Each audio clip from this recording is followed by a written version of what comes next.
The government authorities are increasing their efforts to address corruption in South Africa's water sector. And this comes amid concerns about criminal networks and internal misconduct affecting water systems. There's a new anti-corruption initiative which has been launched by the SIU and the Department of Water and Sanitation to improve coordination between agencies and to support investigations and promote prosecutions in the sector. We talk now to the Deputy Minister of Water and Sanitation, Sello. Good morning to you and welcome to the program. Appreciate your time. I think let's start, if we may, with the internal misconduct that you've identified, which has now led to this particular extraordinary step. And I'd love for you to share with our viewers just a few examples of what you've seen. A very good morning to yourself, Iman, and good morning to the viewers. Yeah, let me just start by saying that, the water sector is an extremely complex sector in the context of South Africa, particularly given that we at a national level, as a regulator and custodian of our water resources, we also have our water boards, and we also have municipalities, which are water services authorities, which are constitutionally mandated to provide water services to communities.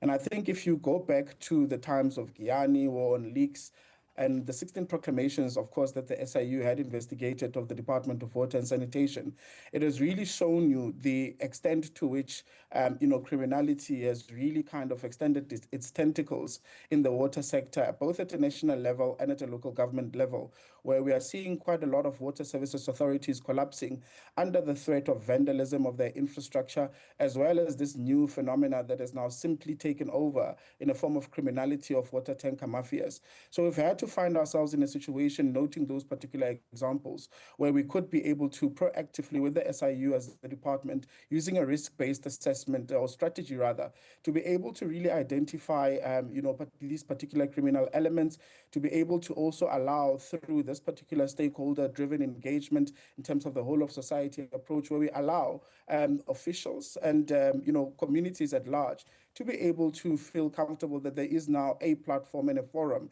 where they could, easily report these elements of criminality, whether allegedly or whether with concrete evidence, where then the SIU can then be able to really delve deep into being able to investigate, prevent, and enforce in as far as that is concerned.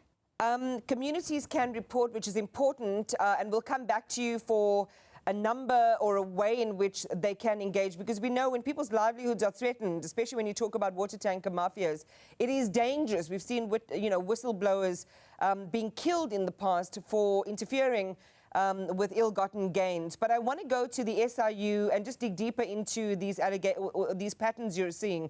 The SIU has already received those 16 proclamations involving the Department of Water and Sanitation. Besides the water tanker mafia, what other patterns of corruption have emerged, and how does it relate to people inside, government who are making this possible? Iman, I've said before, and I'll continue to say, that criminality in the water sector does not happen without those inside the institutions knowing precisely what is going on. And that is exactly why Advocate Mothibi and the acting head of the SIU, Mr. Lekgetho, spoke quite deliberately about the issue of instituting lifestyle audits as well as better protection for our whistleblowers. Because ultimately, if communities and people in general, and even officials of government and our entities do not feel safe, there will be nothing that they report. And quite correctly, as you indicated, we've seen quite a number of people lose their life because of whistleblowing. And we've seen quite a number of people also that are becoming, increasingly wealthy from this criminality. So the first thing, I think it's very important to look at the water sector in particular. If we look at, for example, at local government level, we talk about water tanker mafias.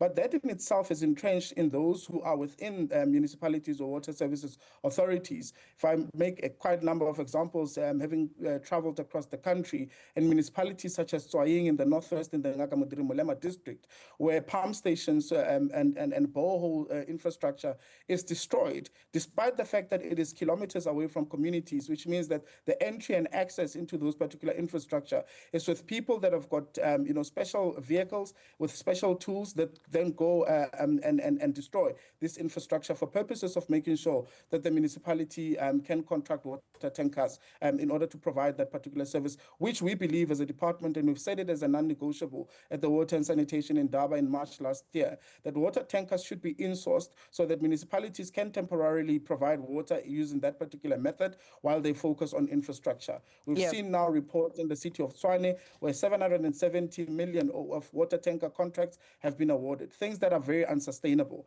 Now, those patterns, Iman, are risks, and this is what allows communities and the SIU in particular to identify these risks and to be able to then themselves, at a high level, be able to get in there with its investigative prowess and be able to take on these particular issues outside of the proclamations that have been made, but to be proactive in that way in addressing and identifying those particular issues. Sello, what's the figure around what municipalities collectively nationwide pay for water tanker services?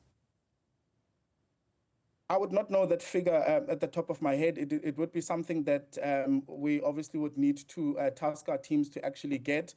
We know across the board, especially in rural municipalities, Iman, I'm mentioning Tshwane now, but in rural municipalities in particular, we know that there are these indications that municipalities now want to enter into long-term contracts with water tankers, which is something that we as a department condemn, because we agreed with water services authorities that this should only be a temporary thing, firstly, but most importantly, this should be an insourcing.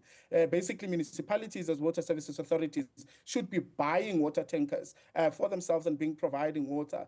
If you look at the Dr. Ruth Mompati, for example, in the Northwest also, there is an issue of water tanker mafias where people are paid millions upon millions in terms of contracts.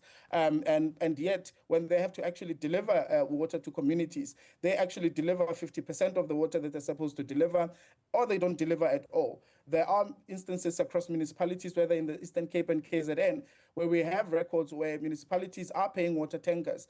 And yet when you go to those communities, as Dr. Ferreira Adams will also confirm, of WaterCan, those people have not actually been receiving that particular water, and yet those particular contractors or those particular tankers are being paid. So we would need to, I think it's an important question actually, Iman, not to want to dismiss it because I don't have the figures. And I think that it's an assignment for us to be able to go as a department to actually look at our water services authorities, all 144 of them.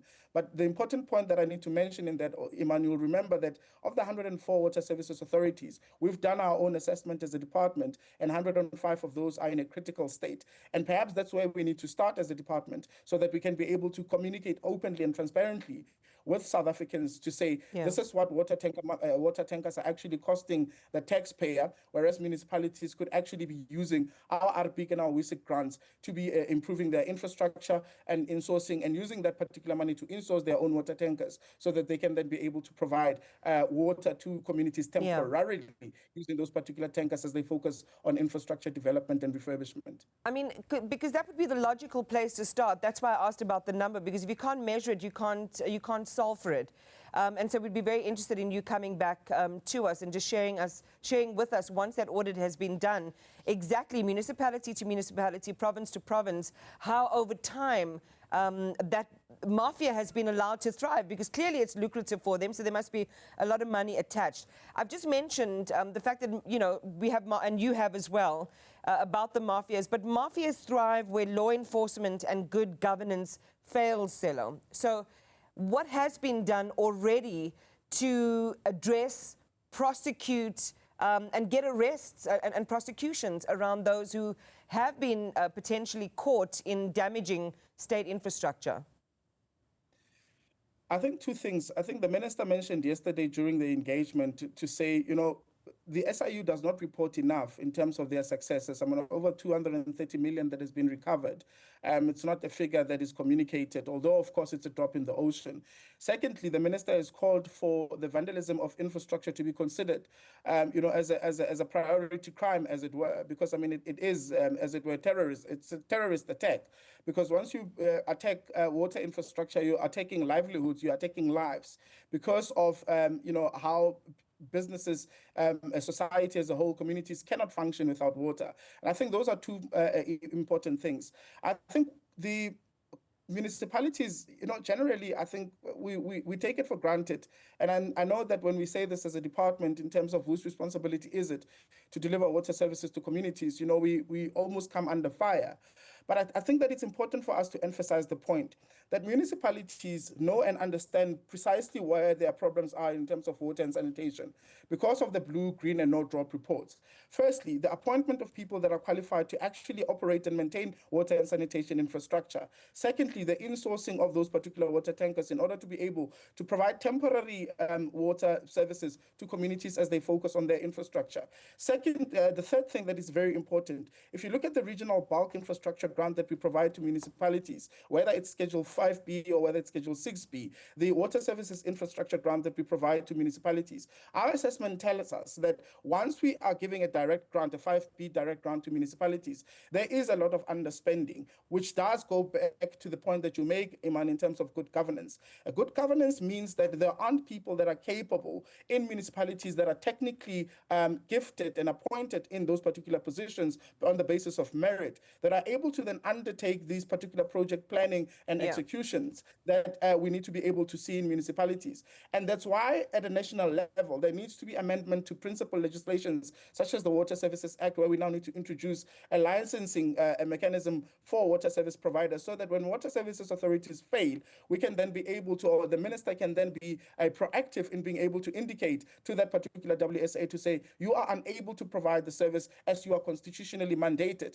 and therefore you would require to appoint a licensed WSP in order to be able to undertake that particular responsibility. And we also now have to now introduce this forum because there hasn't been protection of the infrastructure, there hasn't been maintenance and operation, there hasn't been green fencing. So all of these things at the national level are done in order to be able to make sure that we are able to protect and secure water services authorities from making sure that they're able to undertake their constitutional mandate. Sello, I really wish we had loads more time because there's so much that I want to ask you based on what you said. But let's go quickly to the insourcing thing, which encroaches on the livelihoods of these mafia water tanker operators. When will insourcing actually become a reality? And when will notices to those you've identified as having operated nefariously be issued to cease and desist their services? So it's been a year since we've held the water and sanitation in Daba. Well, nearing the end of the month, it will be a year. We, as a department with the minister, we've decided to hold a webinar with all water services authorities to have a discussion on the non-negotiables, those 5 non-negotiables, which include the issue of insourcing. Whilst there's a few municipalities that have done their own insourcing in terms of water tankers to provide temporary relief of water services to communities, we know that a lot of them have not done so. So that particular webinar brings together ourselves as the national department, SALGA, and other role players with water services authorities to get an indication of how far they've moved in terms of these 5 non-negotiables. And then, of course, we have to, with COCTA, be able to make a decisive decision and determination on how are we going to then deal with those particular municipalities that have not adhered to those particular non-negotiables, given the fact that we are providing grants to them, given the fact that we have given them ample time to be able to do this. But I do think that communities have grown weary of the fact that, water services authorities are failing. And that's why I've said earlier that as a national department, we are now stepping into a territory that isn't necessarily ours, but we have no choice because at a national level, we cannot allow the situation that is ongoing to continue to happen. So we will be able to, after that particular webinar with water services authorities, other departments such as COCTA, National Treasury, SALGA, we should be able to then come back and say, right, this is the way forward in as far as this is concerned, and there has to be that particular intervention also from COCTA as the department that is responsible for Section 139 interventions, so that we can be able to compel municipalities to do this. And then also that goes into your other point, Iman, which I'm sure my colleagues that are watching will be able to take note, where we need to do the auditing of the water tanker audit on how much municipalities as water services authorities have actually spent to date. That will give us a greater picture of precisely the intervention and the risk-based strategy that the SIU would then need to implement or employ as far as those figures are concerned. Again, it just feels like there's so much more that we could be and should be talking about, but that's all we have time for this morning. Appreciate your time, Deputy Minister. Thank you so much for coming in. The Deputy Minister of Water and Sanitation, Sello Seitlholo.